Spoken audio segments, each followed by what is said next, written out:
আসসালামু আলাইকুম ওয়া রাহমাতুল্লাহি ওয়া বারাকাতুহু। সম্মানিত দর্শক মণ্ডলী সকলে কেমন আছেন? আশা করি আল্লাহ পাক সকলকে ভালো রেখেছেন। আলহামদুলিল্লাহ আমরাও ভালো আছি। আজকে আপনাদের সাথে একটি বিষয় নিয়ে কথা বলবো। তার আগে আপনাদেরকে একটি ভিডিও ক্লিপ দেখাই। আপনারা তারা দেখুন, দেখতে থাকুন। চরমনায় পীর সাহেব আল্লামা ইসহাক সাহেব মরা মানুষ জিন্দা করেছেন নিজের অর্ডারে। চরমনায়ের আল্লামা ইসহাক সাহেব উনি একটা কিতাব লিখেছেন বেদে মারফত ইয়াদে খুদা। ওই কিতাবের মধ্যে লিখতেছেন চরমনায়ের পীর আল্লামা ইসহাক সাহেব মরা মানুষকে জিন্দা করেছেন নিজের অর্ডারে, আল্লাহর অর্ডার নেন নাই, নিজের অর্ডারে জিন্দা করেছেন চরমনায়ের পীর আল্লামা ইসহাক সাহেব। সম্মানিত দর্শক মণ্ডলী, কি শুনলেন, কি দেখলেন? একজন পীর সাহেব মাওলানা ইসহাক, তিনি আল্লাহর হুকুম ব্যতীত, মহান আল্লাহর হুকুম ছাড়াই মৃত মানুষকে জীবিত করতেন। আপনাদের কাছে কি মনে হয়, আল্লাহর হুকুম ছাড়া একজন মানুষ, একজন পীর, তিনি একজন মৃত মানুষকে জীবিত করছেন? আশ্চর্য বিষয়, অবাক করা বিষয়। কি মনে হয়? আমরা সকলেই জানি হযরত ঈসা আলাইহিস সালাম আল্লাহর হুকুমেই, আল্লাহ পাকের হুকুমেই তিনি মৃতকে জীবিত করতে পারতেন। সেটা তার মুজিজা ছিল, তিনি আল্লাহর হুকুমেই করতে পারতেন। এটা আল্লাহর হুকুম ছাড়া সম্ভব নয়। এছাড়া তিনি ধবল কুষ্ঠরোগীদেরকে ভালো করতে পারতেন, অন্ধকে দৃষ্টি দান করতে পারতেন। এই সবকিছু আল্লাহর হুকুম, সবকিছুই আল্লাহর হুকুমেই হতো।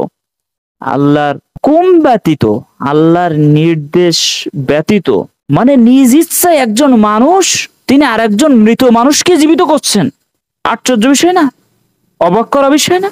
এমনই যদি হতো তাহলে তো উনি ওনার 14 গোষ্ঠী বাপদাদা, মানে কোনো মানুষের আর মৃত্যুবরণ করা লাগতো না। সবাইকে তো মোটামুটি জীবিত বানাই রেখে দিতে পারতেন।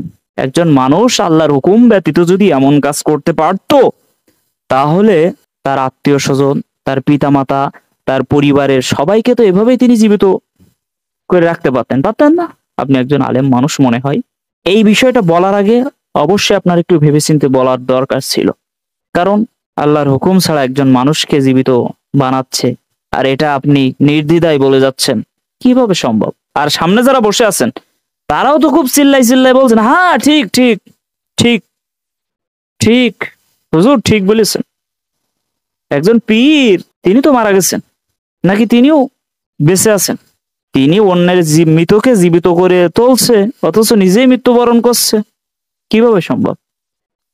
ভাই, ভণ্ডামির একটা লিমিট থাকে, মানে মিথ্যার প্রোপাগান্ডা ছড়ানোর একটা লিমিট থাকে।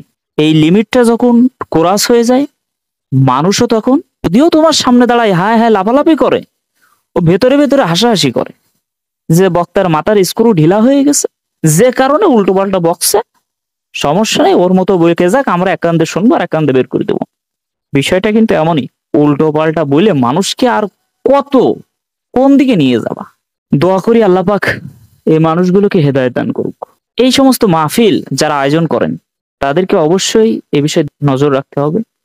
যার থেকে কোরআনের বাণী শুনবেন, যার থেকে নিজেদের পরিবর্তনের জন্য কিছু কথা গ্রহণ করবেন, সেই মানুষটার জ্ঞানের পরিধি, আমলের গভীরতা, এগুলো অবশ্যই দেখা দরকার। আল্লাহ পাক সকলকে সঠিক বুঝ দান করুক, এ প্রত্যাশাই আজ এ পর্যন্তই। আল্লাহ হাফেজ।